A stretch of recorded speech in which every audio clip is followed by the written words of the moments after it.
Holy crap, it's so And big. it's very big. It's 18 inches long. Hello and welcome to Punch Drunk Nerd, the podcast where three friends, three amigos, three very fine gentlemen come together in the middle of the week to finally talk about some nerdy shit. My name is Luis Gonzalez, and with me is... Miguel Sanchez. And Ed Bull. That's right. And every week we are serving you a 3-course meal of delicious nerdy goodness, okay? Now first, we're going to talk about the biggest news that caught our eye this week.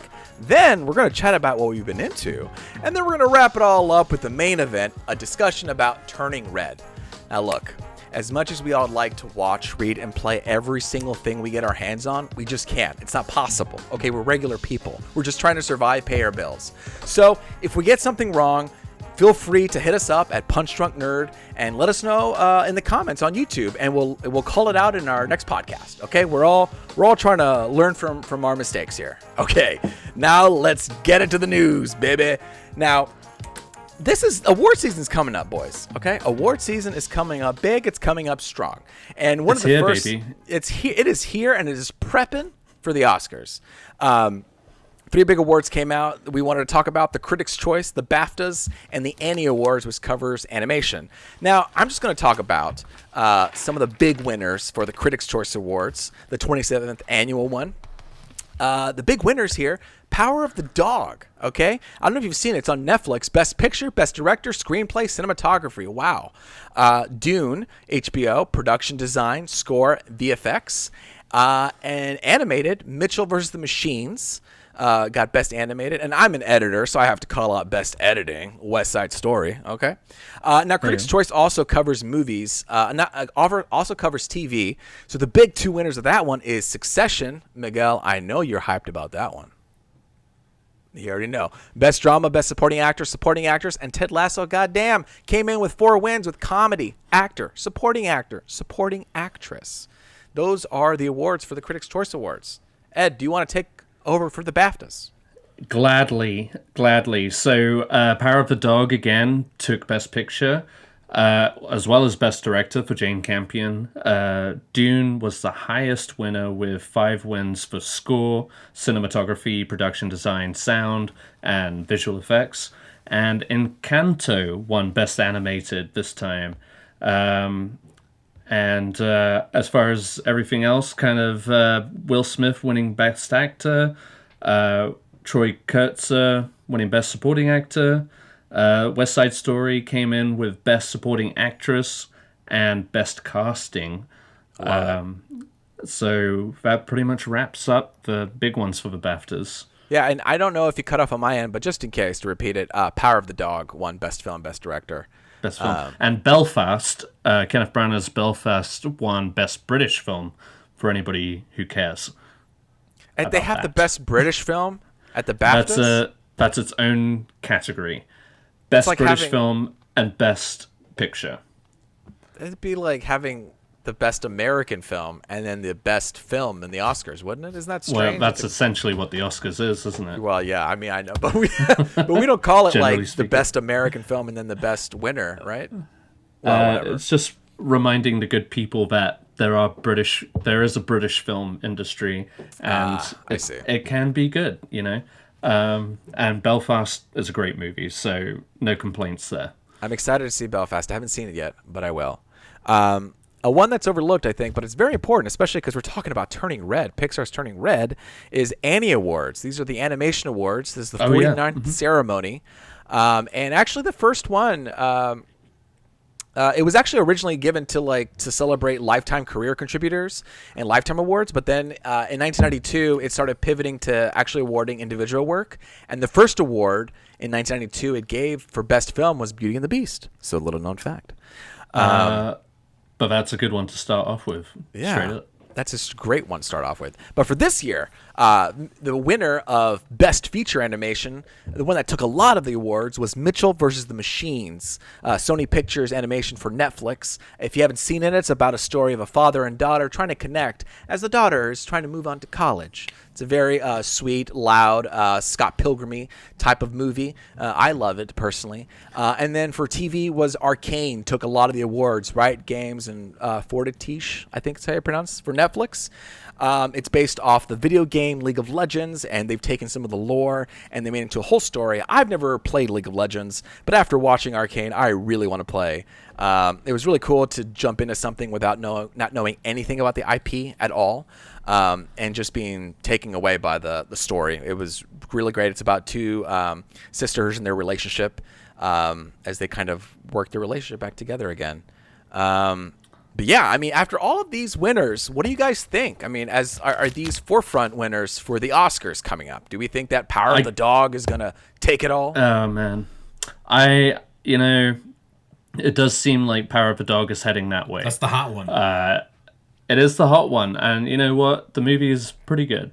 But yeah, for sure, Jane Campion is a lock for Best Director at this stage. I think so. Yeah. As far as Best Picture goes, there could be some surprises, though I think Power of the Dog is definitely the favorite to win. But you were just saying, Luis, about your going into Arcane, not knowing really what it was. That was my feelings with The Mitchells versus the Machines at the very beginning of 2021. It's not a big release, it was Netflix, and that movie blew me away when I watched it, and it's definitely one of my favorite movies of 2021. It's such a good movie, and I'm glad that it kind of swept the Annies. I'm a little, concerned that it won the Best BAFTA for animated film. It lost out to Encanto, which I think is its strongest opponent right now.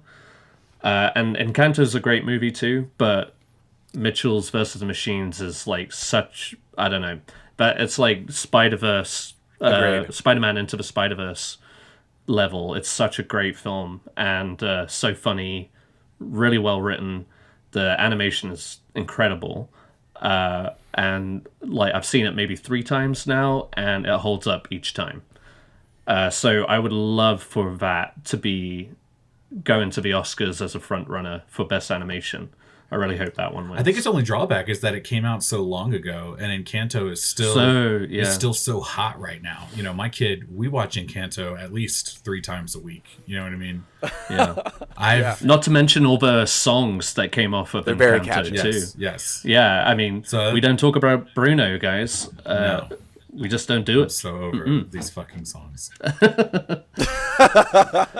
Can we talk about Jane Champion? What's her last name? Can we talk about her just for a second? Campion. Did you guys hear the news about her recently? No. I did. I heard that she said something a little silly. I'll get to it. Yeah. So just for context, like a week or 2 ago, oh my God, why am I blanking on his name? Sam Elliott, the actor Sam Elliott. He does a lot of westerns. He's got the mustache. Yeah. He was on the Mark. Can't talk like this. That's right. He was on a Mark Maron's podcast, and he kind of talked a lot of shit about Power of the Dog, and how it was a western, but it's not really a western because they filmed it in like New Zealand or whatever, and a lot of it was like a lot of gay overtones or whatever was his stance. He was just really upset about that. Not that I'm saying he was right. Right. And so anyway, cut to the BAFTAs, I think it was. Where she won Best Director, and she was kind of like trying to give a little slide towards him, but for some reason referenced Serena and Venus Williams, who were in the audience, and was just like, you guys, I'm paraphrasing here, but the overall way it read was, you guys think you have it hard, but like I have it harder kind of deal, like because all these men treat me so poorly. And it was just like a really tone deaf comment, and you could tell like it did not go over well. And it was kind of like she won the internet's favor one week, and then immediately kind of stuck her foot in her mouth. You know what I mean? Why did she have to take down them? The sister. I don't think she was trying. I think she was I think her intent was to just like comment on how big they were and how great they were. And then tried to pivot into her plight or whatever. But for some reason, it read very poorly, and the internet did not take it well. She didn't phrase it well. She made it seem like I I feel like maybe she was trying to go with like as a female director, yeah. In a men's industry, but the way it came across is just like, oh, these two black women have no idea what the struggle is, and I do, comparatively, as if Venus and yeah. Serena hadn't dealt with that during their tennis careers, Right. which yeah, they have obviously exactly. absolutely have. So it was, yeah, like Miguel said, it was very like it was tone deaf. Tone deaf, absolutely. And Has she said anything? I mean, it's Wednesday. We're recording this March 16th. that's true. Has she responded to anything? Okay. I did not follow up to see if she had a second thought about it, but yeah, she trended pretty high the following day because of it. So, Well, I still think she's probably going to win that Oscar, regardless. Yeah. And yeah, it's basically the Oscars are right around the corner, so she's pretty much already locked in at this point. yeah, those votes are in. So, I mean, she could say whatever she wants at this point. Not really, but you know what I mean? It's just like, unless, something even crazier came out. I don't know. She wasn't even at the BAFTAs to accept her award there. So Then maybe I'm thinking of the Critics' Choice Awards, because I remember she was on stage and said this. So wherever. yeah, no, yeah, I'm pretty sure it was the Critics' Choice. But, She won Best Director for that one. Yeah. Yeah.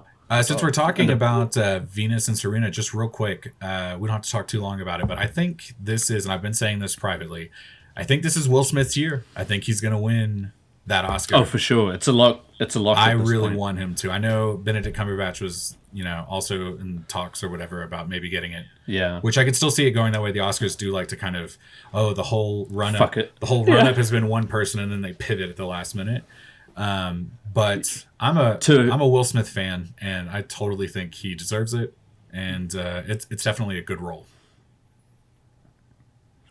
No, I get to see that I movie. feel that. Oh, you should absolutely. It's on HBO Max. But no. Did it come back? No, I it think- might not have yet. It might still be in that Yeah. window, but But no, I agree. It's definitely a worthy performance. I definitely think it's more worthy than Benedict Cumberbatch. And, the guy just can't do a good American accent. Like, no points for the accent in Power of the Dog, for sure. But, I mean, let's hear your American accent just real quick, Ed. Go ahead. Oh, I would love to hear that. Hey, I'm not nominated for an Academy Award for playing Okay. a rancher in Wyoming. Fair enough. Or wherever. But no, I think Will Smith has it locked down, and I hope he does take it that night. I would be. Wait, no, I still want to hear you speak with an English accent. Let's go. Say something like, "I'm taking my kid to the park." Yeah, go ahead. Do what? I'm taking my kids to the park. Wait, do that one more time. I'm taking my kids to. It always sounds country. Like Do it.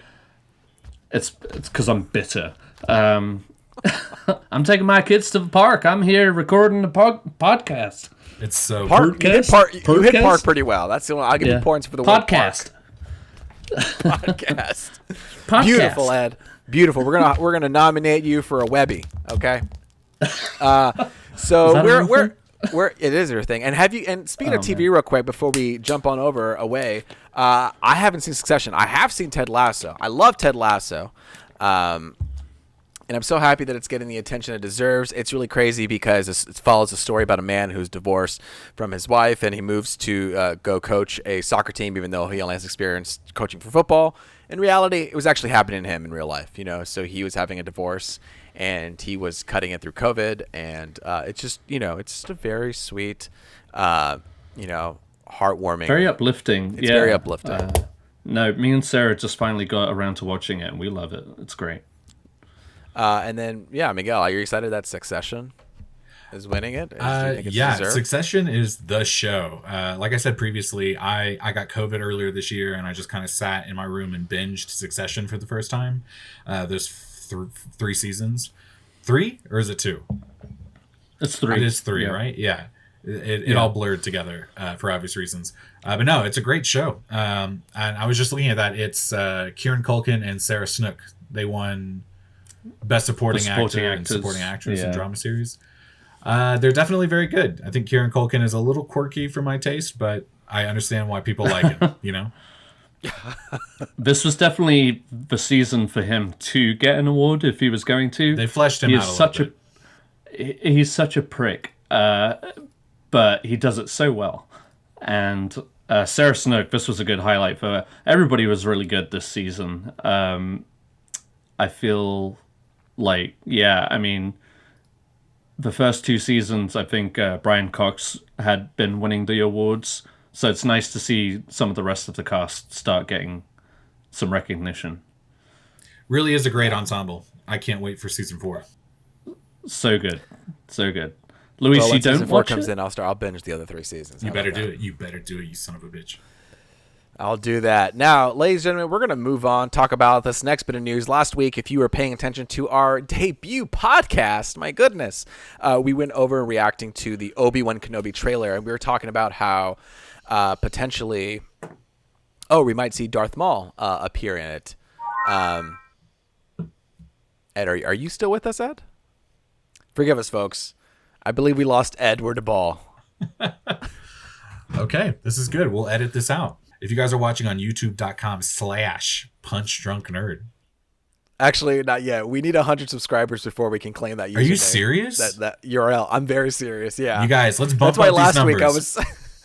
That's why last week I was like, Let's- follow us on YouTube at da-da-da-da, and I couldn't because we need 100 subscribers before I can use that me. URL. Well, you know what? Shout out to the 21 people that watched it in 28 hours of it being out. You know what I mean? Every single one of them. Love you. Yeah, I mean, Yeah. You guys were there. You guys were at the bottom floor. Yeah, if I wish we could show our love to you somehow, but when you join our Patreon, We're still figuring out Patreon.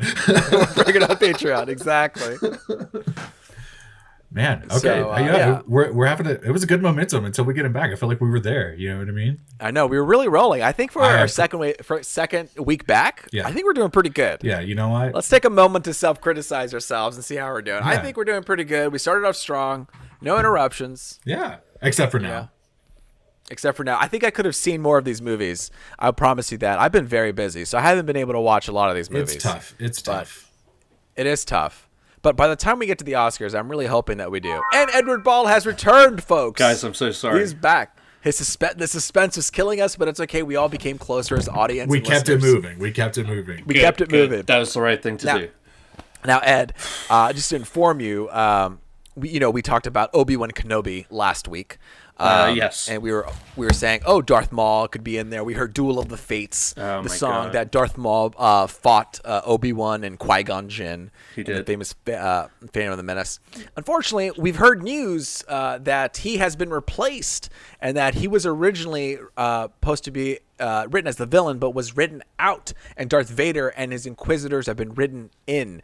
I think it was an original screenplay where he had in there, and then after some rewrites, after some looking, they decided to move him away and to go bigger.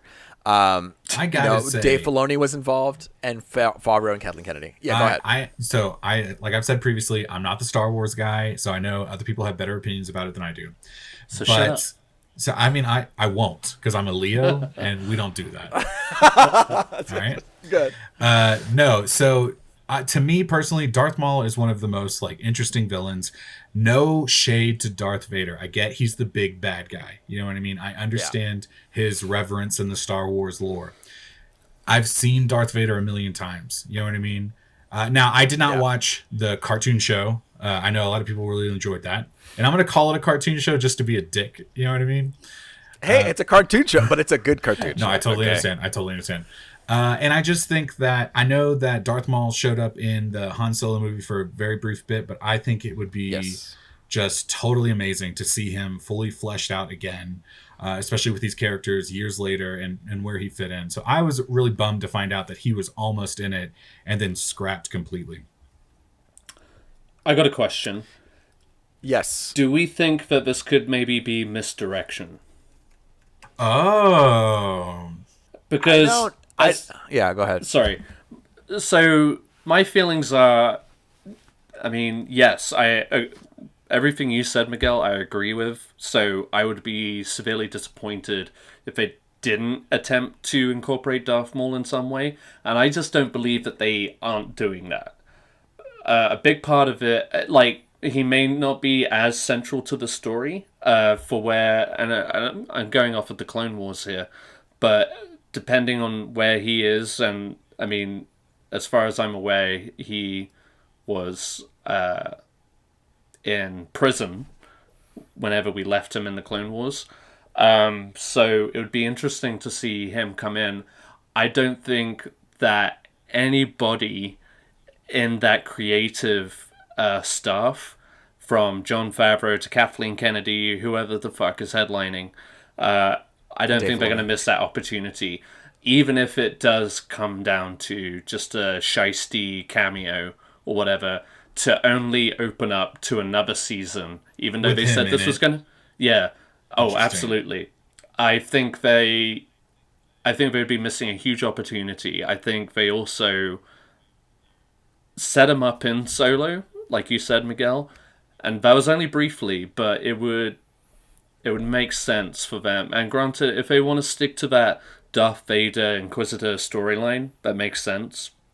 That can still happen, you know? Oh, yeah, no, for sure. I just think it's equally plausible that they would still have Darth Maul or have him implicated in some way during the storyline. I don't think we're not gonna not hear about Darth Maul during this. Ed, I think you bring up a really cool point, and I won't divert too much. But in this age when actors or people who are involved in projects are denying, kind of even more than I feel like early superhero movies. Like, for example, Andrew Garfield having to say, I'm not in Spider-Man 75 times, you know what I mean, before he, showed up in the movie, actually. Yep. I think it's an interesting way to tackle diversions like that, Ed, to actually acknowledge, oh yeah, we were going to have this character in here, but then we cut him out. And so now he's not in it. And so now I'm thinking, oh, okay, it's thrown away altogether. And then I'll be even more surprised when he's actually there.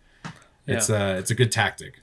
Just looking at how they've handled, The Mandalorian and the Book of Boba Fett, and the amount of references and or cameos or whatever that they bring into those individual shows, I find it very hard to believe that after all of this hype, they're going to let Darth Maul go and just not show him at all.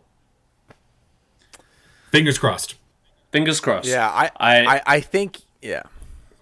Absolutely. I think originally I was a little bit upset, but I think making the move to Darth Vader and the Inquisitors, I'm actually enjoying. I enjoy that move. Of course, we see Darth Vader all the time. Yeah. He's like the Joker of Star Wars, where like everybody wants to see Vader. Where's our Vader? They want their Vader fix.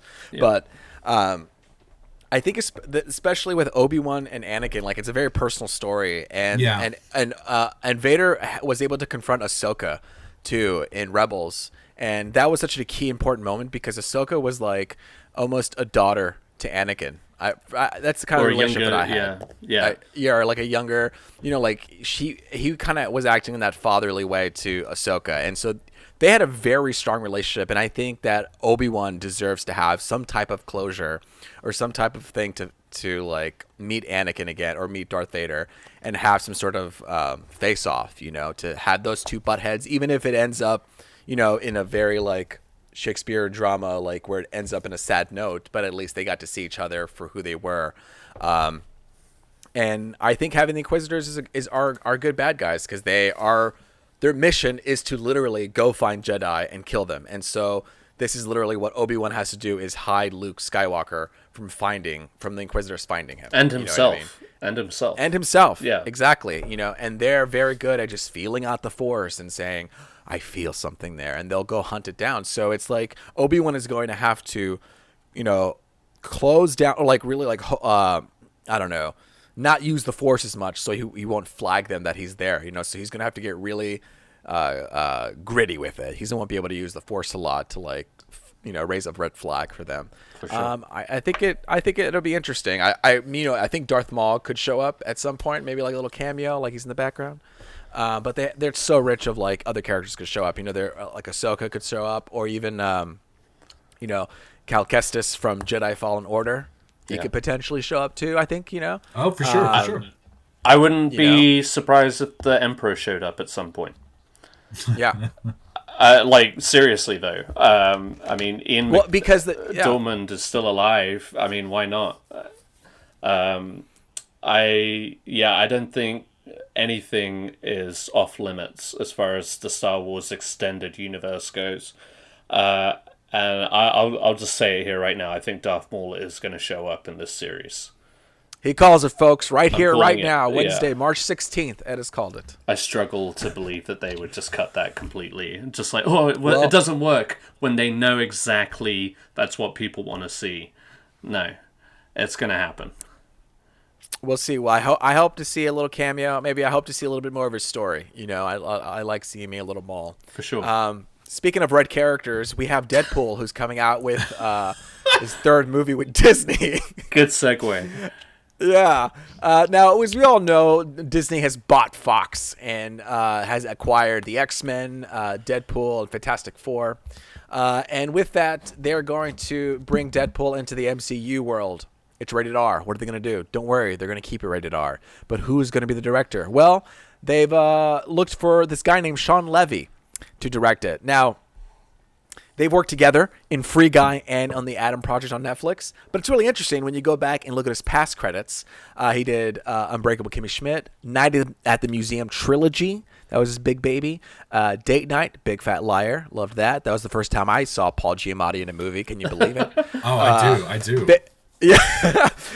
And then a lot of of these older Nickelodeon movies of TV shows, Famous Jet Jackson, Animorphs, The Secret Life of Alex Max. I think he has a lot of these it seems like he's going to strike that balance that Disney wants of we're going to be brash and loud, but also keep it friendly. We don't want this rated R to get too out there, is what it seems like this hire is doing with Sean Levy. I mean, it blows my mind that his resume goes back that far. I mean, when I was reading this earlier and I was like, Big Fat Liar, yeah, that was definitely a movie of my childhood.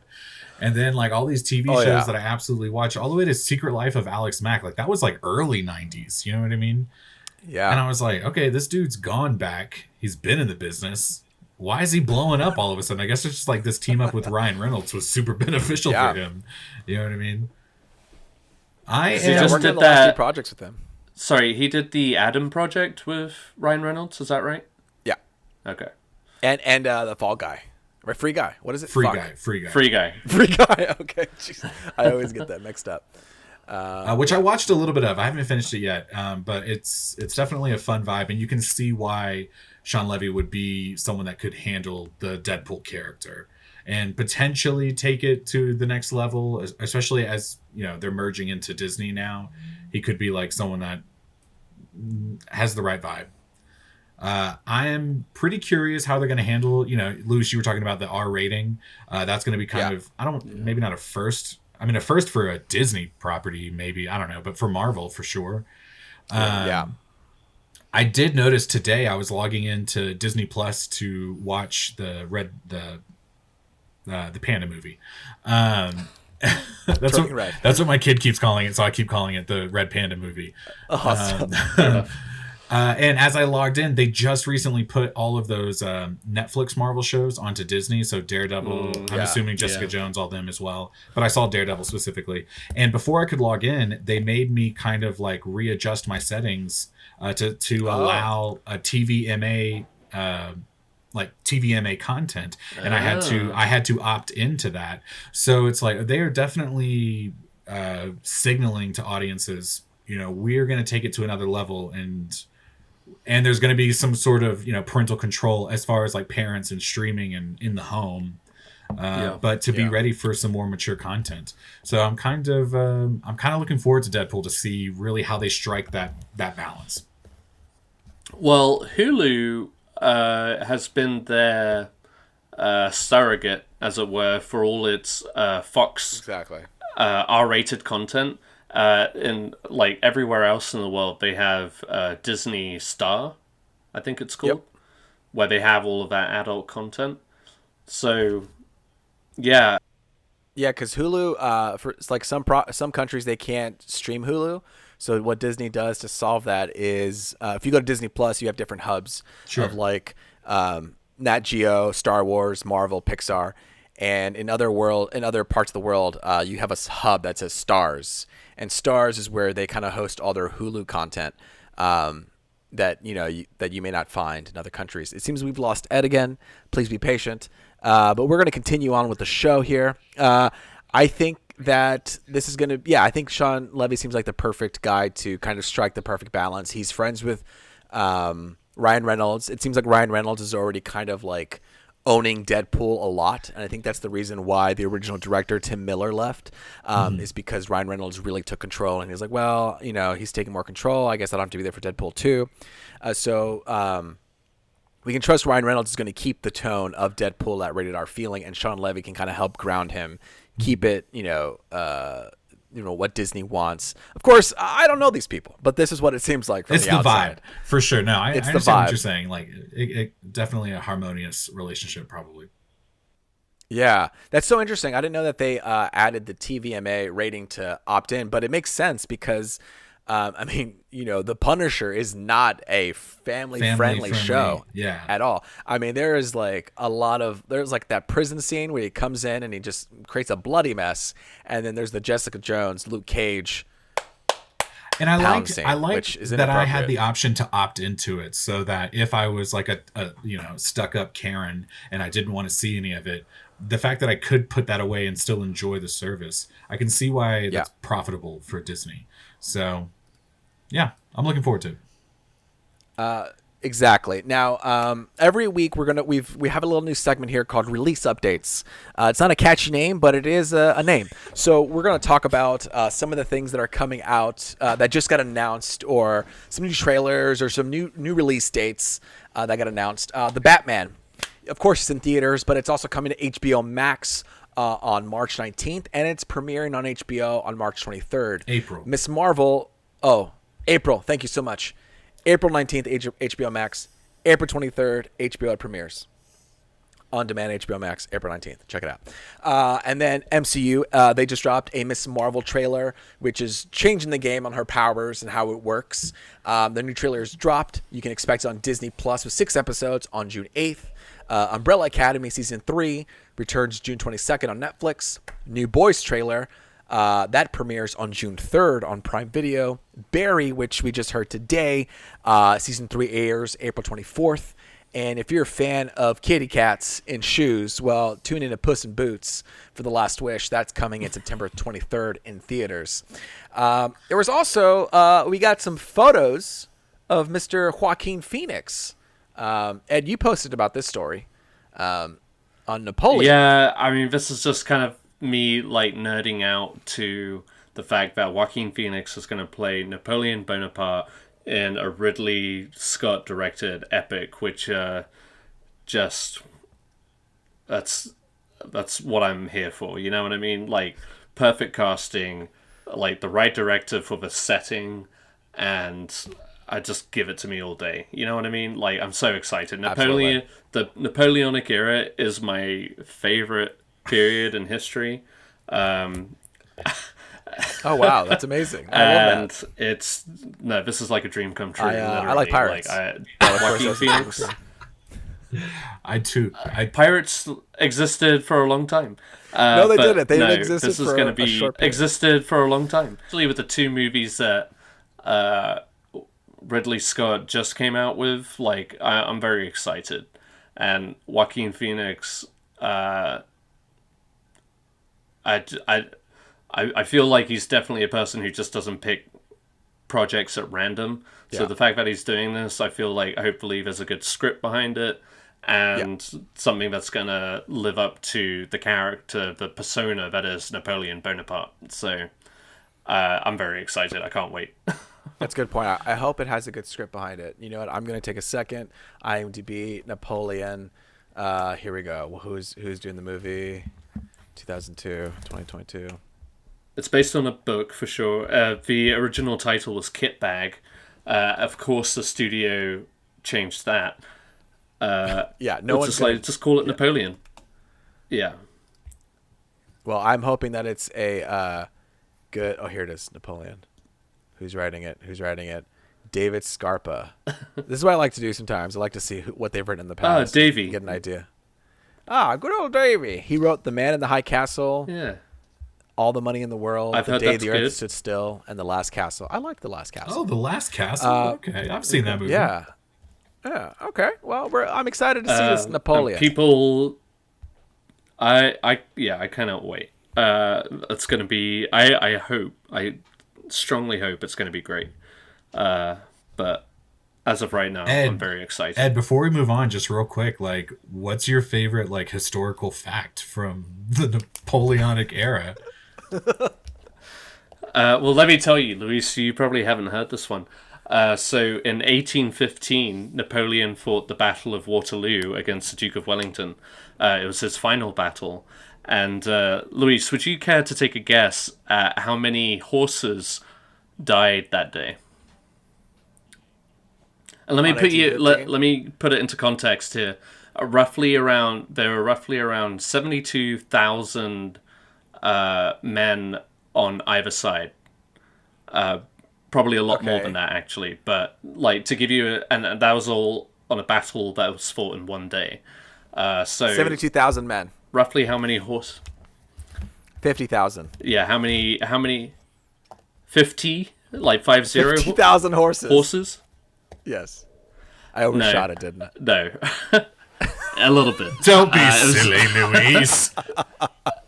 Yeah, it was 15,000 horses. It's a lot of horses. But imagine that just many like horses. a little known fact. It's a lot of dead horse bodies. That's trigger please don't tell warning me for else, horse yes. people. Oh, I have known Ed for 15 years now, and that was one of the first things he told me. You know what I mean?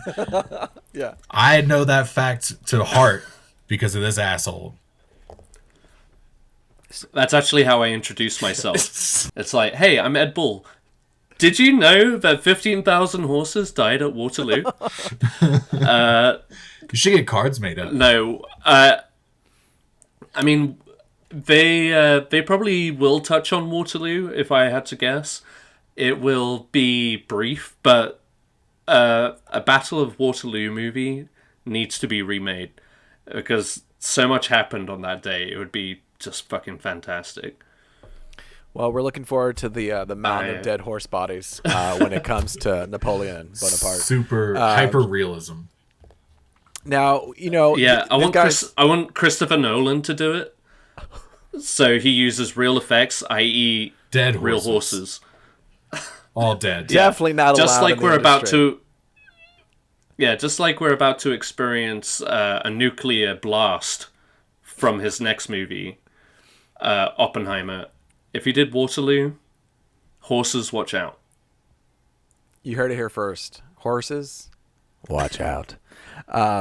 It's funny. This whole text. We started this podcast because we were texting a lot about nerd stuff, and at one point in the conversation, Miguel brought up a term that I never heard of.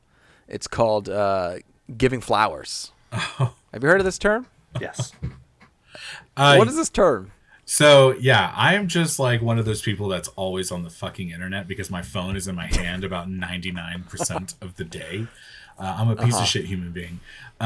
So, yeah, one of the things that the kids, I'm so old, the kids are talking about now is giving flowers to someone while they're still alive. And that basically just means like the world appreciating an artist of some kind while they're still here to feel it.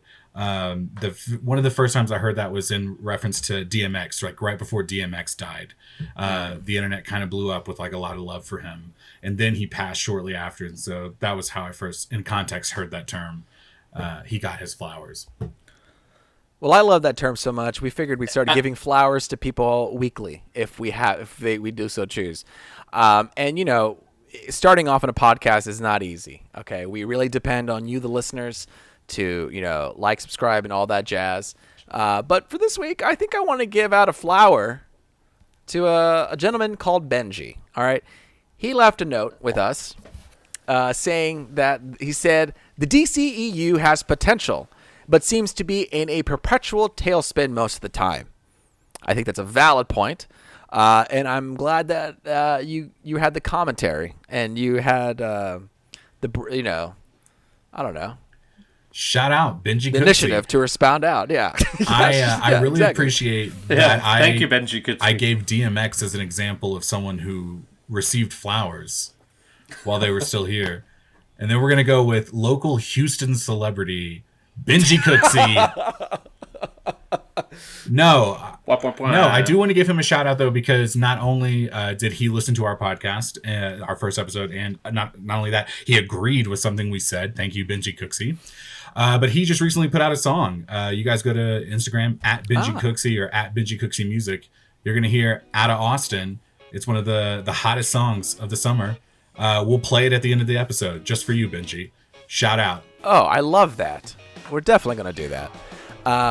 Great. So now Definitely we're gonna a very talented family. That one. Oh, perfect. Maybe you can make a theme song for us or something. Now we're going on to our next segment here. Let's go. It's called What We're Into. All right, ladies and gentlemen, what we're into. Every week we're going to talk about different things we're into. Miguel, what have you been into this past week? So the biggest thing that we've been watching, and we're not done quite yet, but the last couple weeks or so, Hulu put Impeachment, the American crime story. All the episodes are on hulu.com / I don't know why I said hulu.com. In general, we're loving the show. We're almost done. We're about 8 episodes in. They really capture that time in life. 2 thumbs up. I've got a couple notes about it. First off, do you guys know who's playing? I know you guys can read the note because we all have it open. Did you guys know that Clive Owen was playing Bill Clinton in this? I did. That's why I was excited for it. We watched the entire, and I might stop me if I said this before. We watched the entire first episode of this season, and Bill Clinton is not in it until the very end. It's like they cut away on him. You know what I mean? At the very last second, because they're just trying to introduce Monica Lewinsky and Linda Tripp and all that. And at the end of the episode, it's one of those things where he like turns to the camera and there's Bill Clinton, and I was like, is that fucking Clive Owen? And he is fucking nailing this character. They do put prosthetics on him, so he is a little hard to, you don't quite see Clive Owen in it, which is great. I love when an actor can kind of disappear into the role, but he's absolutely nailing that stereotypical Bill Clinton voice. I did not have sexual relations. You know what I mean? He just did that line, and I was like, he fucking nailed it. You know what I mean? And so Clive Owen is amazing, but Sarah Paulson, who does all of the, American Horror Story, Crime Story, you know what I mean? She's like a Ryan Murphy staple. Right. And I'm not saying anything new or original here. Sarah Paulson is amazing. She nails this character as Linda Tripp, another character that they do a lot of heavy prosthetics, so you don't really see her in it. They give her like this hunch and this like very heavy walk. Yeah. So I don't know if you know Linda Tripp in real life, but just me Googling, she looks just like her. And she is the character to hate. You know what I mean? So we've been super enjoying it. She was the one who brought it all to light? Yeah. So she's a huge piece of shit. But Sarah Paulson absolutely nails it. Beanie Feldstein, she plays Monica Lewinsky. She's also doing a really great job. Highly recommend. It's on Hulu. That's how we're finally watching it. So 2 thumbs up. Amazing. I haven't seen it yet. Is it a long show? Like every episode's an hour, and there's 10 episodes. So it is a little bit to get through, but it's great. It's the 20 episodes that always scares me. It's like, God, that's a lot of work. That's a month, dedication if I'm watching one. No, nice, easy 10 episodes. That's the way to go. I'm always a fan of the 10 episode, 8 to 10 episode kind of season. Awesome. Well, yeah, that's. It seems to be the norm now, doesn't it? Except if it's like ABC, NBC, CBS, like those network shows. Sure. Like they'll do 22. Yeah, my sure. God. But yeah, for the most part, since everything is streaming, it's mostly going to be like that short form. Cool. Yeah, I might put it on if I have nothing to do. Ed, what have you? Here he comes, ladies and gentlemen. Ed Ball. Okay. Sorry, I just saw something. It's okay. We'll get. Look, just a little behind the scenes action. We might have had a recording issue, but don't worry. We're getting through this, Ed. It's going to be fine. And he's gone, ladies and gentlemen. Second this episode. is a Let's fucking go. Second episode. Subscribe and like. This is a peak. This is Peekaboo edition with Ed Ball. Well, since Ed is gone and Ed has returned again, Ed, how you doing, buddy? I'm so sorry. We're going to talk about what you've been into. What have you been into? Cutting to me now? Oh, yeah. Okay. I'm actually present. Came in right on time, baby. All right. Okay, so what I wrapped up this week was The Peacemaker on HBO Max. And Yes. I thought it was okay. I don't know if you guys have watched it. After a while, it just kind of felt like one joke regurgitated over and over again throughout the whole season. Whilst it was fun and not meant to be taken seriously, it just got like a little old. Everybody trying to come up with the best insults to point at each other, just like every fucking episode. It's just like, all right, cool. It's just kind of like a one-trick pony. My favorite character was definitely Vigilante, but otherwise, like, it was just an okay show. Like, people have been talking about it as if it's like the epitome of the DCEU. It's just like, this is just like another example of how nothing works in this universe. And they'll just take shit like this to keep people entertained. If that seems harsh, I'm sorry, but by the end of it, I was just like over it. I didn't think it was very, groundbreaking or anything. It was purely for the shtick, and it was very repetitive in that way.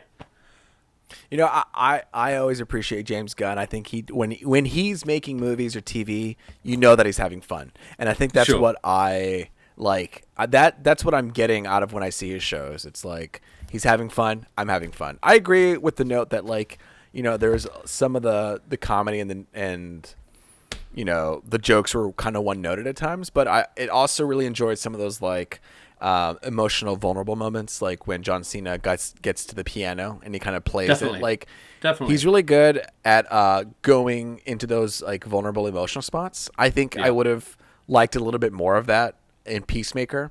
Hopefully, we can get more of that in season 2, so that it was very joke heavy, but it's also very fun and it's also very loud.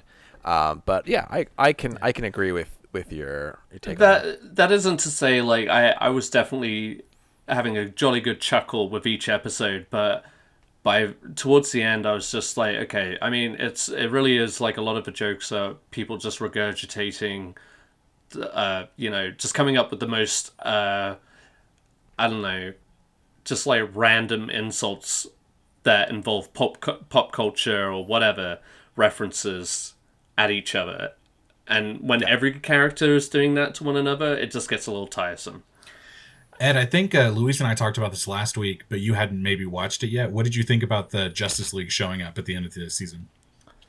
I guess that's really, I mean, it was cool, I guess, but like that was to my point where it just like, it's really hard to picture the character of Peacemaker and all of these characters around him, and to a further extent the characters from Suicide Squad being in the same universe as Gal Gadot's Wonder Woman and Ben Affleck's Batman and Henry Cavill's Superman. They just don't feel like they're a part of the same thing. So when they showed up, and obviously they're just seeing silhouettes, like CGI silhouettes of those characters, you're just like, okay, that was really, like, it was just throwing that in there for the sake of it. And I mean, that's just my opinion, but it just like, it doesn't add anything. It doesn't like make this fucking franchise great. It doesn't. I will push back on this and say that one, they were actually actors. They were in CGI. It was like stunt people or whatever. They're stunt doubles, yeah. In fact, one guy was coming out being like, "I'm the new Superman" or whatever. Oh, do you remember that? It was like a new. It was a Batman or Superman or someone who. Was I didn't see that. Well, regardless, not the point. But like, it wasn't like supposed to be cool or anything. I think it was just supposed to be the butt end of a joke. Like, it was literally just a joke that they showed up at the end. Like, No, I don't for think sure. it really was meant to. And Yeah. like they were too late or whatever, but then they had like Aquaman and Flash say something, I guess, because they're actually making sequels to those movies or actually making Right. the Flash movie. I don't know. It's I all don't- very yeah, circumstantial. I don't think it was like It's a just cameo like, for circa. It wasn't a cameo just to get a cameo in there. I think they were like poking fun on the conversation that we typically have when we watch this stuff. It's like, well, if we have the Avengers and we have the Justice League, why don't they always pop up in these movies? And I think it was just Yeah, like a making like a comment on that. comedic critique. Yeah, Sure. yeah. sure. But it was. I don't think it was like a throwaway. Like, we have the Justice League, let's just throw them in there. I feel like there was some sort of like, fun to it. Point to it. And that's fair. Maybe I was just kind of like, and I had seen that particular scene long before I started Peacemaker, Right. courtesy of Miguel Sanchez, Spoiler King. Hey, you already know. We haven't really got into it, but I don't give a fuck about spoilers. Spoil that shit. All right. I'm like I said, I'm always on my phone. I'm always on the internet. Like, things get spoiled for me, and I just like. It's very rare that I'm like mad about something. No, and to be fair, like Miguel asked for my consent before he spoiled that scene. I did, because I knew. Yeah, and it was just like, okay, I could see that happening, so bring it on. Peacemaker, it wasn't like precious to me, so if it got spoiled, Yeah. But you know what? Yeah. Amazing. Cool. Peacemaker. Yeah. Don't watch Amazing. it. No, I'm kidding. The I other watched thing it. I've been watching, just to wrap it up, was Our Flag Means Death, which is a new comedy series coming up on HBO. Which have you? So it's like I've watched it. Yeah. it's a comedy, a satire of pirate life, starring the likes of Taika Waititi. They got Leslie Jones in there. Is that right? So many. This show has a lot of comic talent, and I'm sorry if I'm gonna like disappoint you here, Luis. But man, for so much comic talent that is in this show, it's not very funny. Yeah. Oh. How far are you into the season? I'm all caught up. I'm on episode 6. It was, I will admit, it was an easy show to watch. But I just really didn't find myself that invested. The jokes seem slightly like, I don't know, just it's not. It takes so much. It takes time to get into it. I feel like It really does. You need to jump to the 4th episode. It's like, let's just get to Blackbeard. Who? Tiger I mean, Blade. honestly, there's but all that setup. It's just like, even to that extent, though, it's still not very funny.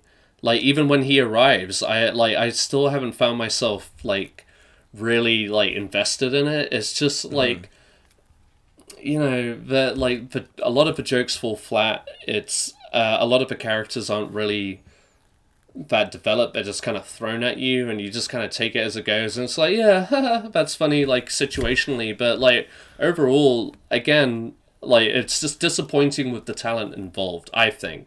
And I'll be honest, like I'll probably watch it to the end just to see where it goes.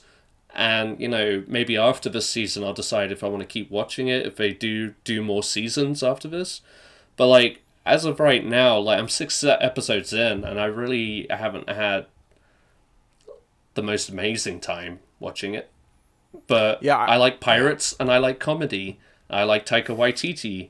exactly. It's Rice Darby, the lead.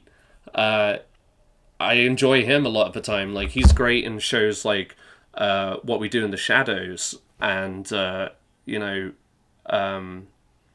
what am I thinking of? The other New Zealand comedy, Flight of the Conchords. Thank you. Like I enjoy all of these people generally speaking, but like I feel like they're like either the script is bad or it's just like it's not really punching home like I would hope with this kind of show. Yeah, it seems like it was from like looking at other aspects of the show, like the sets and the VFX and stuff like that, it seems like it wasn't a rush production. I don't know if it was. I haven't seen the internet. I haven't seen anything. Yeah. But rush productions can do this type of thing where you kind of have to get through the scripting fast. You have to get through the VFX quickly. You have to get through the set building fast. And so, Sure. this could probably be a result of that. Just like, they had a great concept. It's based on somewhat of a true story that this guy named Steed follows Blackbeard along, and he's like a gentleman pirate, and he like is all froofy and like dainty and stuff. But I think that's probably what it is. It just got rushed through production, and I agree. Like it took me a couple episodes, like I said, up to the fourth or fifth episode to get really into it.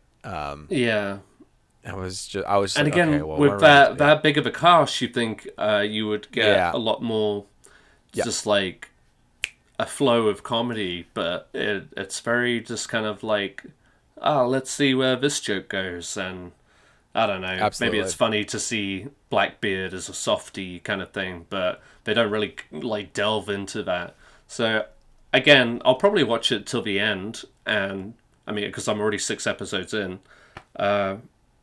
So, yeah, mildly disappointing. Yeah, I think it comes down to a lot of like the writing. It's amazing how so many pieces can really influence it. You can have amazing comedian actors, you can have a great director, but if the writing isn't there, then it just falls flat. And same thing, you can have great writing or bad directing, and it falls flat. And Taika Waititi directed that first episode, and I thought that one was the like least funniest. That's a tough one. That was kind of a tough to me because I feel like he is somebody who always nails it. You know what I mean? Like Taika, anytime he has his name attached to something, I'm like, great. Mandalorian, like that Mandalorian episode, great. Like MCU, great. Jojo Rabbit, great. Like anything he's like doing. And when I saw his name, I was like, huh. So there's got to be something happening that. But he did the pilot. He did the pilot episode. He did, yeah. That's a tough one to do, though. You know what I mean? Because you have a lot to establish. You got to really like stick your landing on that. I could see that being difficult. Definitely, and especially with comedy. You're trying to set that rhythm as well as the characters. Like you're just like, okay, this is where we're working at. But I don't know. And I feel like him being in high demand could also be like, I'm sure he's stretched thin and stuff. Man, but he's got. I agree with you though.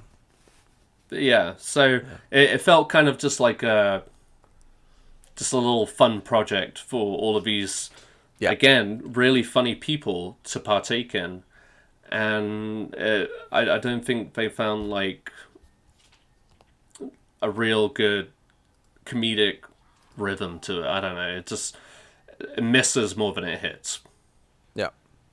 Hey, Luis. You got any? Yeah, what's up? Hey, man. Speaking of a fun project, can I ask you something? Can you hear me? Say that again. My headphones just popped right out. If you saw this on YouTube, we're on YouTube, so if you could just witness my headphones YouTube.com/whatever the URL is for Punch. We need 100 subscribers to get a personalized URL. So let's get that subscription up, babies. Luis, talking about fun projects, you just did a real fun one this week. You got a little hands-on. I did.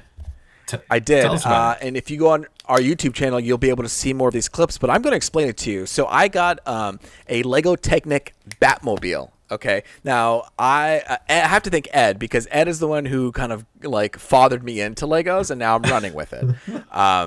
And what's different about this Lego Technic is that they're an advanced line of Lego building, and they're supposed to mimic realistic vehicle movements. So it's got a lot of gears, it's got a lot of axles. I feel like I'm learning how to build a car when I'm using Lego Technic. And also, everyone knows Legos, that they're kind of these bricks that you build on top of each other. They snap, snap, snap.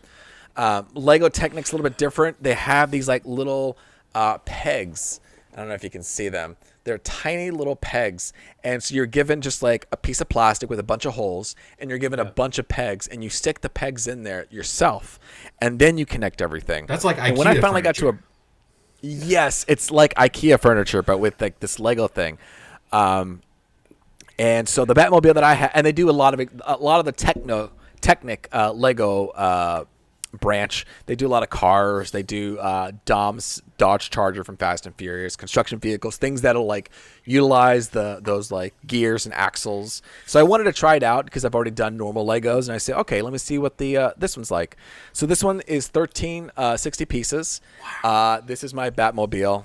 Here, let's see if I can have it. Holy crap! It's so big. It's very big. It's 18 inches long, and it's got. I'm going to show some clips on the bottom of the screen, but you can see the back of the car here, and there are all these gears over here, okay, and they all work together in moving the car. So when you move the car, the gears move. And they're not moving now, but they do move. And what's really cool is they have these pistons that actually go up and down just like normal cars would. And they also include 2 light bricks in it as well. So you push the back and a red light goes off for the engine. And then you go to the front and it has a yellow lighting brick for the engine going off. So it's a pretty big thing. It's pretty sturdy. Like I'm holding Hold it, it up to your grabbing face. it, I'm moving Let me it. see how big it is on your head. Tilt it up. Tilt it up. Tilt it up. Okay. Oh my god! Look how long that. Look at the long baby boy Jesus right here. Christ, it's Look at huge. this. You sent me a picture or whatever, and I was just like, it didn't look that big. I'm thinking Legos, they fit in my hand. Yeah. That thing is huge. No, this thing is humongous, but it is a lot of fun. Can you see those pistons in action? Wow. For the viewers at home, the pistons are going in and out, and it's all connected with gears that kind of work together. And I had a lot of fun with it, but I do want to go back to brick building because this was pretty complex. It took me 6 hours to make. Yeah, I was gonna say I want to hear the stats. How long? What was the? It took me 6 hours to make this whole thing, but it was a lot of fun, and I got it through Amazon. And let me tell you, if you have a Prime card on Amazon, you can pay.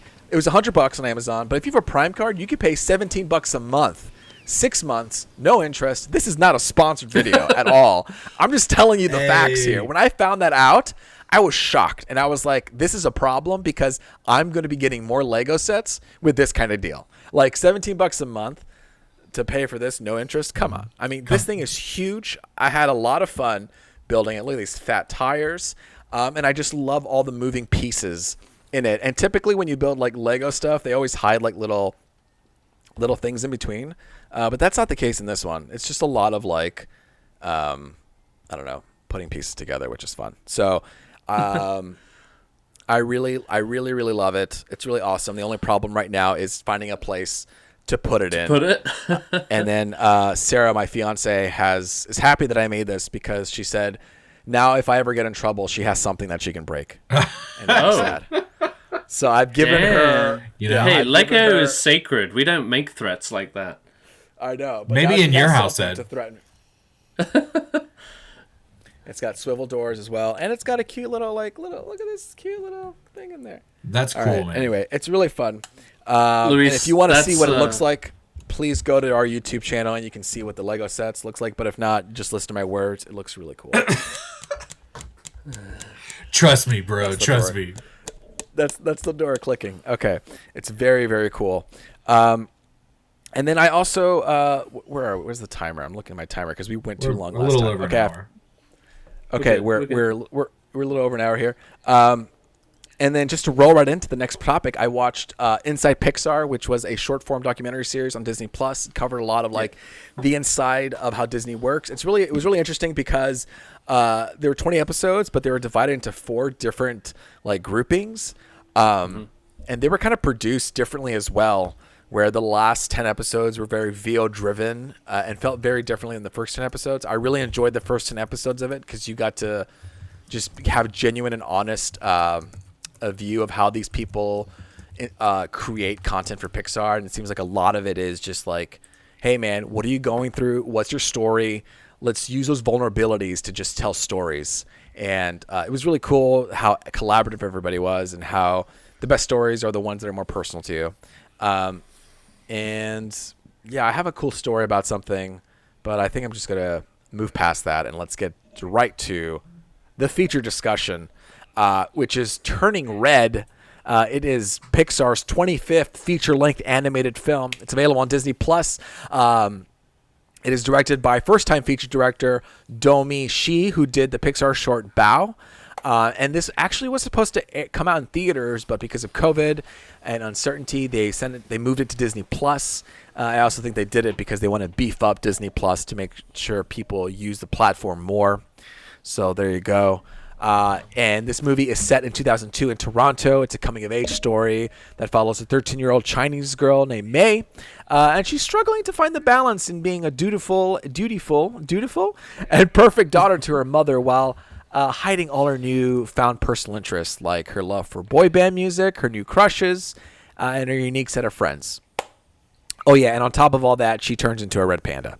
So, that's kind of the drama of it. Every time she becomes very emotional, she suddenly turns into a red panda. But it's a really coming-of-age story about a young Chinese girl in Toronto who's trying to balance family life and friends. And so we're going to go around the table and just talk about our thoughts about Turning Red. Ed, if you don't drop out of the call, do you want to... Yeah, I better get it out of the way real quick. Yeah. Me, Sarah, and my daughter Lily, we watched it all together, and we had a really good time with this film. It was... it really kind of just, like, jumps on you in the first 30 minutes. There's, like,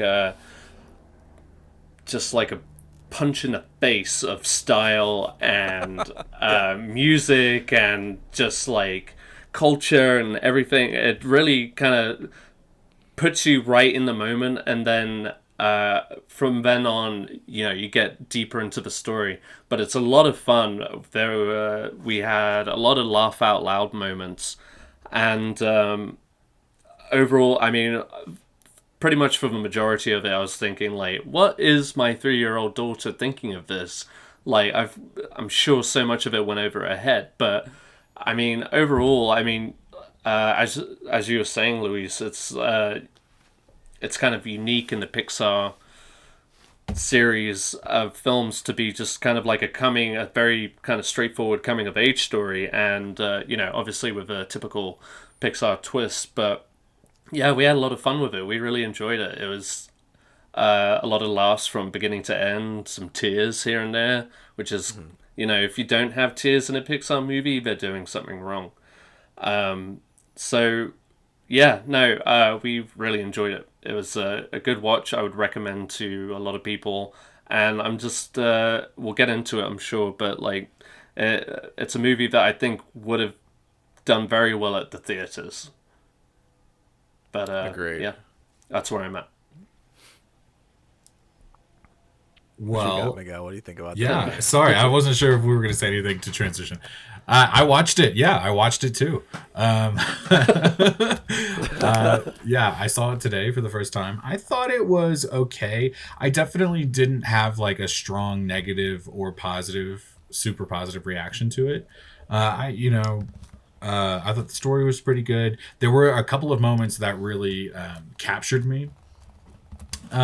But overall, it wasn't necessarily my favorite Pixar movie. And in kind of a run of Pixar movies that have been kind of pushed to Disney Plus as opposed to running in theaters, I thought I was kind of happy we watched it at home as opposed to making the effort. There was a couple things that stood out to me.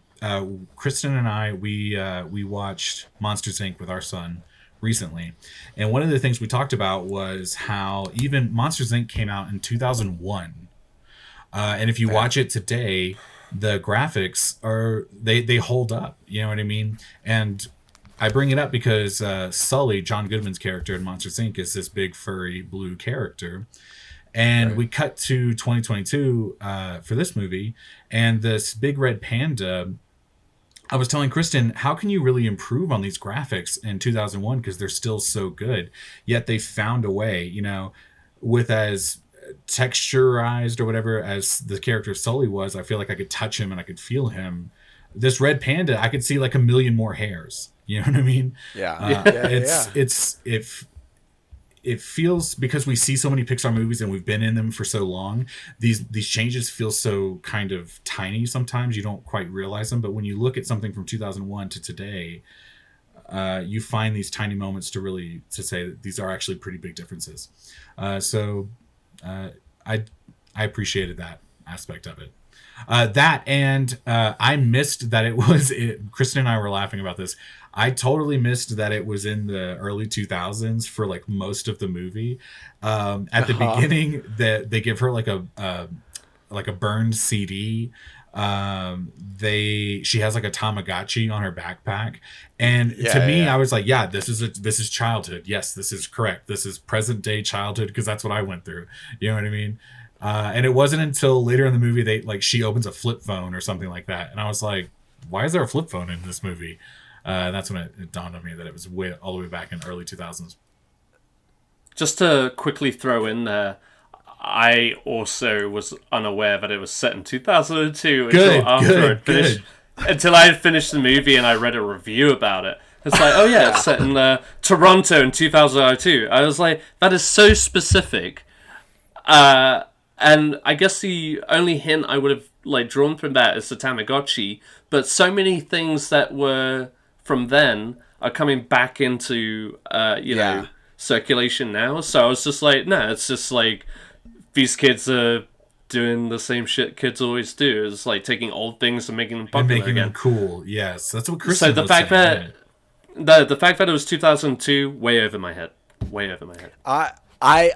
Something flagged me after a while when this red panda kept poofing up in like high school without any problem, like not hiding it at all. And there's no one covering it on social media, and no one taking pictures and sharing it. Absolutely. And the mom not finding it.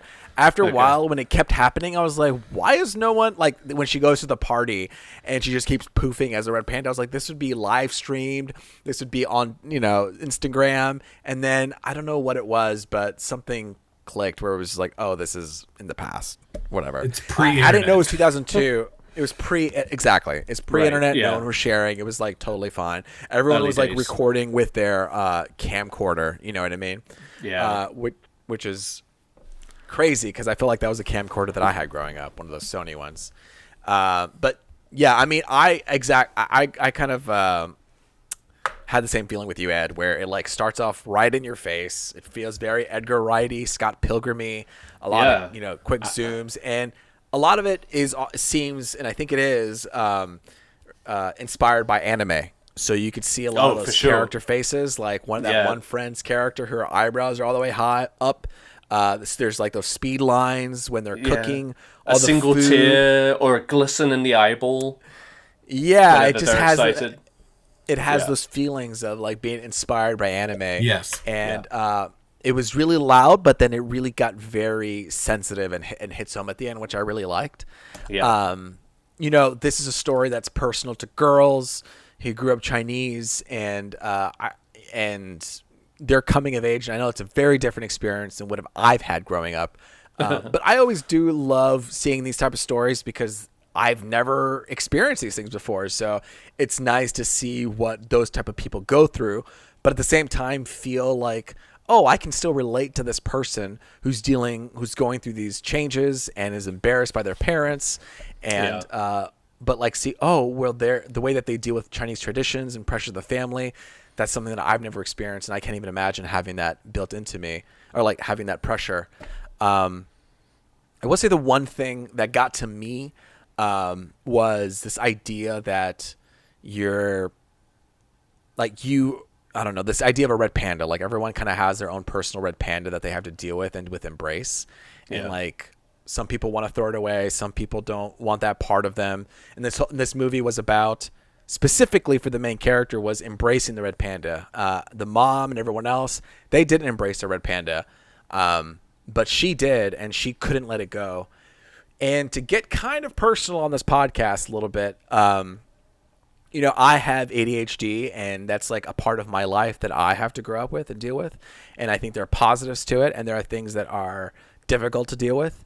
But that moment when she is pushing through the glass window to get rid of the red panda, and the red panda is coming out on the other end, and they're looking at each other, and they're thinking about all the good memories that they had together, and she decides, no, I want to keep this red panda. This is part of my identity. That kind of got to me because I was like, damn, if I had an opportunity to get rid of my ADHD, would I do that? Like we've had a lot of good times, me and, like it allows me to be a good nerd. It allows me to hyper focus on things. It allows me to like really take an interest in stuff and to, feel young sometimes. And it's just something that, I don't know. I know some people, it can be very difficult to handle. And obviously there's like medication and things like that to go through, and totally understandable how, certain like non-neurotypical,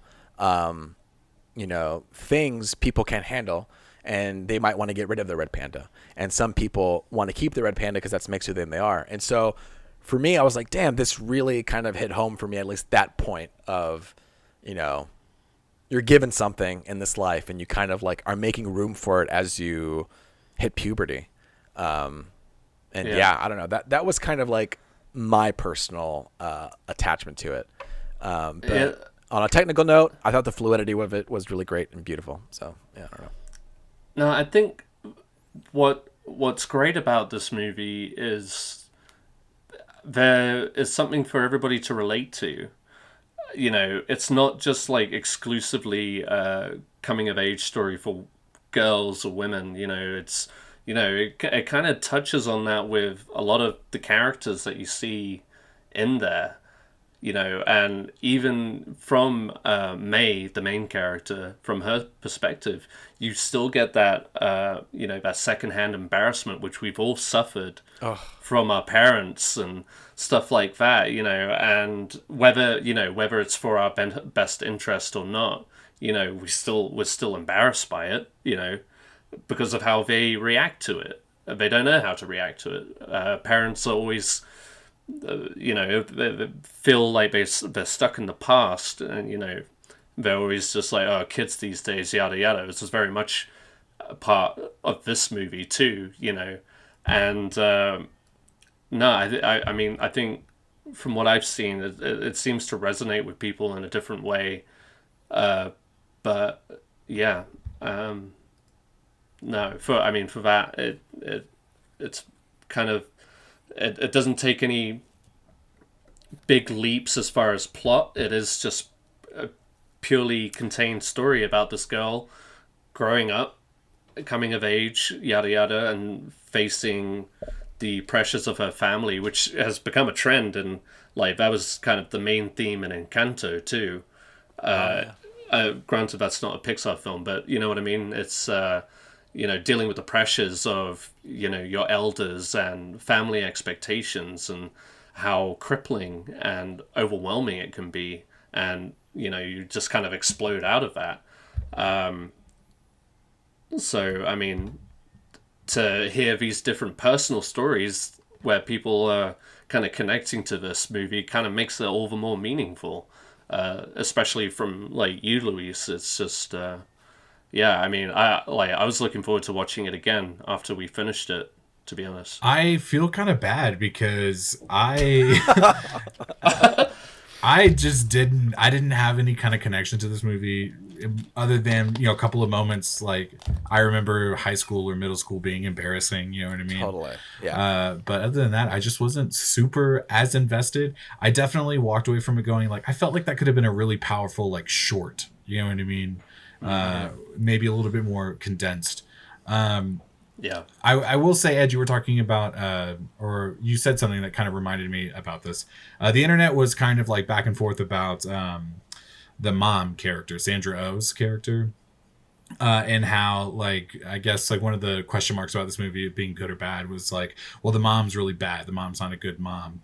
And I think just because we had just talked about Peggy Hill last week on King of the Hill, I appreciated the fact that this mom was totally doing what she thought was best and was sometimes very wrong, but absolutely, you know what I mean, was a very believable character. You know what I mean? She wanted, the like, pressure she had to deal with from her other exactly, her mom. and then putting that onto her own generationally. daughter, and what does that mean to, you know what I mean, bring her into that world, but also like kind of shield her from it.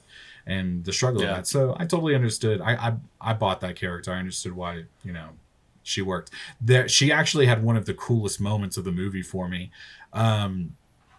I was a little in and out. I was on my phone just a little bit here and there, but towards the end of the movie, where when May goes to the One Direction concert, whatever that band's called, and just kind of out of nowhere, you get this one shot of this kaiju red panda. Peeking behind the skyscraper with these really red eyes, because you can really tell okay, that's the bad red panda of the movie or whatever. And I was just whoa, what the fuck, because I wasn't really paying attention in the moment, and then all of a sudden she was there. Before she stomps in, you know what I mean, the prelude to this. And I put my phone down. I was like, whoa, what's about to happen? Then I was kind of piecing it together real quick. Okay, the mom, she lied. She said she got rid of it, but she still has it or whatever. You know what I mean? No, she unleashed it. Sure. That was my or whatever. You know what I mean? Yeah, it broke. Yeah. Something had happened, and there we were. I was really just connecting in my own brain. But no, that was honestly one of the coolest shots of the movie. Oh, for sure. And also, another reason why it should have been on theater. I was thinking, oh man, that would have been so great. And it really just does make me wonder, why? To your point, Miguel, I was glad we were able to just, be at home, throw this on Disney Plus, and watch it as a family. It didn't have to be a whole trip. Exactly. And I can appreciate that, but I also appreciate or could recognize the merits of seeing something like this in the big screen. And sometimes it just feels like it's almost like they don't have enough faith in the content that they're trying to put out there, because this movie does take kind of a lot of leaps that I feel like only Pixar could do so well, and it does do well, trying to it's a coming of age story, but specifically it's a girl's coming of age story, dealing with that kind of transition is something that doesn't get a lot of good interpretations, or it doesn't play well on the screen unless it's either a heavy set drama or whatever. I guess my point being is you don't see that in a kid's film, especially a far-reaching film as a Pixar film or a Disney film would be. So they should take advantage of that. People will go out and see a Pixar film, regardless of what's going on. I mean, parents want something for their kids to do. You know what I mean? Exactly. So, exactly. Good or bad. I'll say parents. So you have. Yeah. I'll take my kid. Yeah, I'll take my kid to the shittiest Pixar movie if it means he's having a good time and it's quiet for 2 hours. Do you know what I mean? And I'll say I said, I don't think Lily fully comprehended everything that was going on. Of course she didn't. She's 3.5, but we did not hear a peep out of her for that 1 hour and 45 minutes. And for most animated movies, that's a long movie. And I will say it was a little long. They probably could have cut some things here and there, but overall, I mean, like I said, to not even have a full comprehension of what's going on, but to be fully invested on that, I mean, they can do it.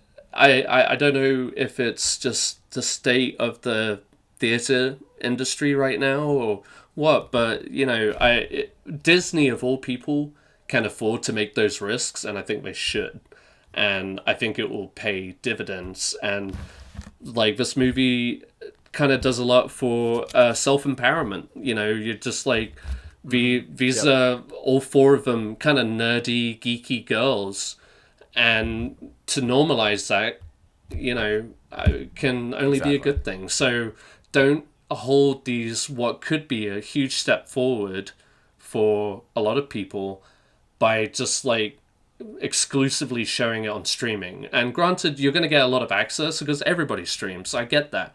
But at the same time, show it in the theater. You know, Yeah. if you're gonna do it, just go all the way.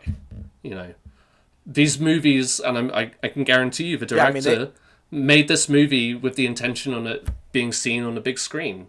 The kaiju moment Exactly. would have been amazing on the big screen. Oh, exactly. Like, so much fun. And you know, it's just a shame to know that that's not gonna happen.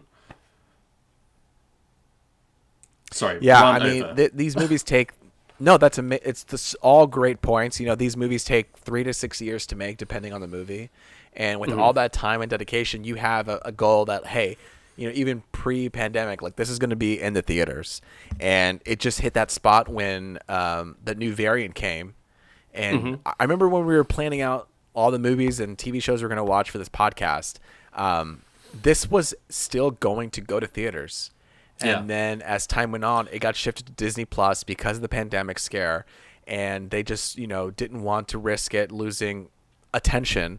And they wanted to beef up their Disney Plus platform. They wanted to beef up their Disney Plus catalog, you know, and to have a premiere title, a premiere Pixar title to appear on Disney Plus is like, to them, it's like benefits their investors and benefits their Disney Plus catalog. My argument unfortunate, to that, but I want, it's unfortunate. I prefer to have the theater experience, you know, but they just did that with Encanto, and I mean that's a movie, like I was saying, that's set. I didn't know much about going into it, and we did see it at the theater, but that's a movie that's set in like Colombia, and with a female-centric lead, and again, it's a story about dealing with the pressures of family and stuff. You know, and granted, it has, like, with Disney songs, you got the musical aspect to it, so there's much more of, you know, a presence, like, culturally, or always the chance of that, especially, I guess, with Lin-Manuel Miranda.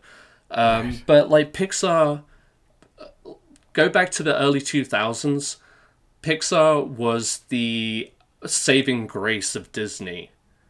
Like, I would argue that the Disney animation in the early 2000s, you know, post, say, like Lilo and Stitch and Emperor's New Groove, there's nothing really to write home about. But Pixar was what was, like, carrying Disney animation for I mean, up till today, they still are to a lot of extents.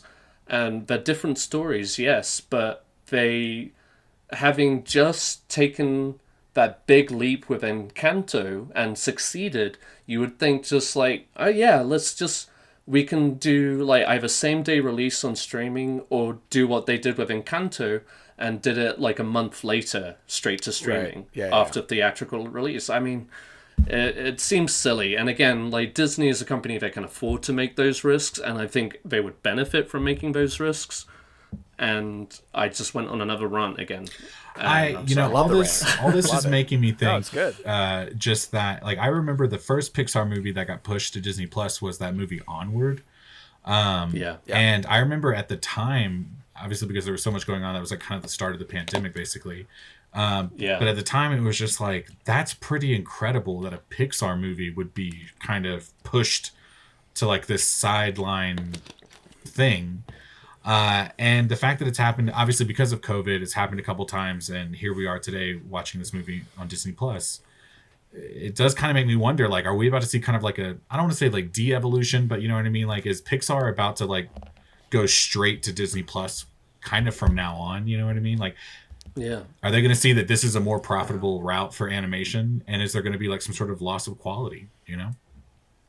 I really hope not. I mean, I hope we go the route that Batman's doing, where the Batman is having like 30 days in theaters. Yeah. And then after 30 days, they're bringing it into streaming when it's still a popular thing that people are still talking about. I think people can wait a month and people will subscribe to the streaming service, you know? Of course.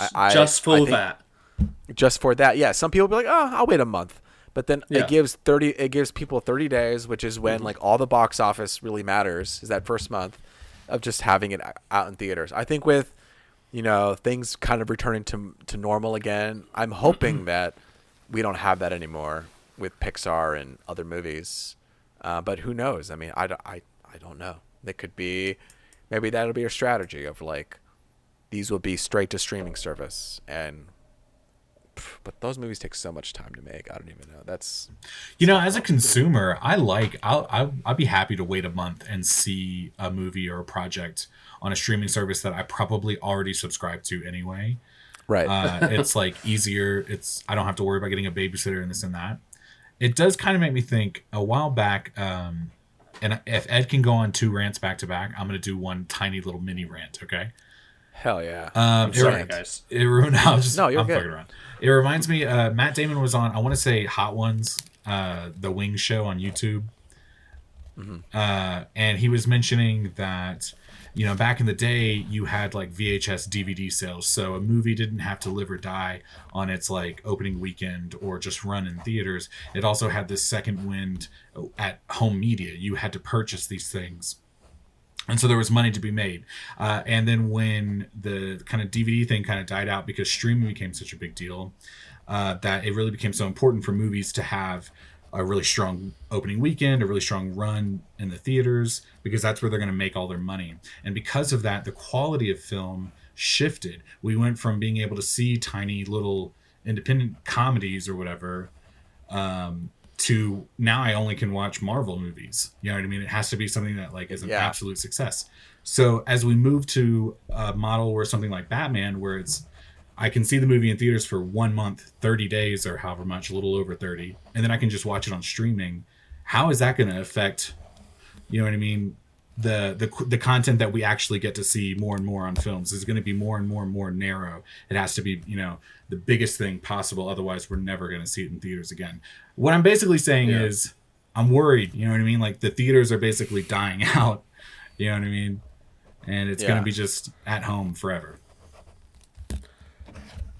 I mean, to your point, Miguel, I was just looking at, showtimes at a theater, and I mean, the pickings are very slim, and, part of it is, just like the typical, aside from like, the Oscar movies that are obviously going to be highlighted at around this time. But yeah, I mean, Spider-Man No Way Home is still available to see, and I mean, like, are we really just gonna swing from every fucking superhero movie to every, like, when Napoleon comes out, I better watch that shit on a big screen, or I'm gonna be, Exactly. It's super important to, like, go out and support these, like, smaller movies when they come out into theater. I think that's a huge part of it. Like, vote with your ticket. I know Jurassic World came out, the second one, I forget whatever it's called, and Independence Day came out, and I was like, you know what? I get it. Like, it's a blockbuster film. I feel like out of habit I should go see it, but I'm not going to go see it. Like, that was my vote in like not supporting seeing these movies. If you don't want to see a big blockbuster movie, don't see it. Like, they'll be support fine with your ticket, even though they'll be fine. And I'm sure it didn't make any difference because they're making a third Jurassic World anyway. But I will not be seeing that one either. Sorry. I was just to clarify your thought there, just real quick. Did you say you had the choice between Jurassic World 2 and Independence Day 2? And then you made a choice? No. I had a choice to see them in theaters. Both of those movies. Those were examples. At 2 different times in my life. I thought you were like, listen, it's Jurassic World 2 Gun to your head. or Independence Day 2. And I had to know what to do. I had to know what your answer was going to be. You know what I mean? No, I didn't see any of those. I didn't see any of those movies. I still haven't seen them. Especially during... Sorry. No, go for it. No, I mean, especially during the pandemic. I mean, I've ranted about this a lot to you guys, I'm sure, but like the smaller independent movies that do get a theatrical release, especially in the last 3 years, if they don't make money, they're gone within a week or two. Like, literally, like The Last Duel, Ridley Scott's The Last Duel, critically acclaimed, and the more people saw it, they liked it. But because it tanked that first week, it was gone by the third week. Yeah. And so I made it a point to see those smaller movies before I got around to seeing any of those Marvel movies. Like, Spider-Man No Way Home was an exception. I didn't end up seeing Shang-Chi or Eternals in theaters. Maybe that was a mistake on my part. They're not, like, characters I'm overly familiar with or excited to see. I had seen the previous 2 Spider-Man movies at home, not in the theater. I did see Homecoming in the theater, but point being is just like with the pandemic, yeah, you're absolutely right. If there is a smaller movie that isn't a studio blockbuster or a franchise sequel or whatever, go out and see it, because chances are, first, they were made to be seen on the big screen. That is always the director's intention for the most part. Nobody plans on making a movie to be direct to TV kind of deal. And before you know it, they could be gone, and they could have been like the best experiences to see in theaters. Absolutely. Yeah. I mean, going to it, I think I always enjoy going to theaters, having that experience with the group. There's an energy that exists in the theater, and you get to experience great sound and great visuals that you'll never experience at home. The content will be the same, but that's what makes movies magical, and if you, obviously sometimes you can't, but if you can, go. Any more closing thoughts before we end our second podcast, boys? We did it. Episode 2. We did it. Episode 2 coming in 30 minutes short. All right. We didn't get 2 hours. We're hitting our prime time here. I think this is how it's going to be. Hour and a half. Let us know if this works out for you at Punch Drunk Nerd. Let us know in the comments on YouTube. Like and subscribe. All that good jazz. We need 100 subscribers, baby. Listen, we need 100 subscribers just to put a personalized YouTube URL, folks. Okay. Can you please get us to 100 subscribers? I think we could do it. Let's say by episode 5, 100 subscribers. Oh my Let's God. fucking go. Mark that down. I want to know. It's going to get marked. Episode 5. Well, ladies and gentlemen, and non-binary folk, we are so thankful that you got to join us on this little journey of ours. Tune in next week when we talk about something else. I don't know what it's going to be, but we're going to figure it out, and we'll be back here at the same time. Bye-bye. Bye-bye. How's that for an outro? But I sold my soul to hit that goal. Spend the rest of my life digging out of some hole.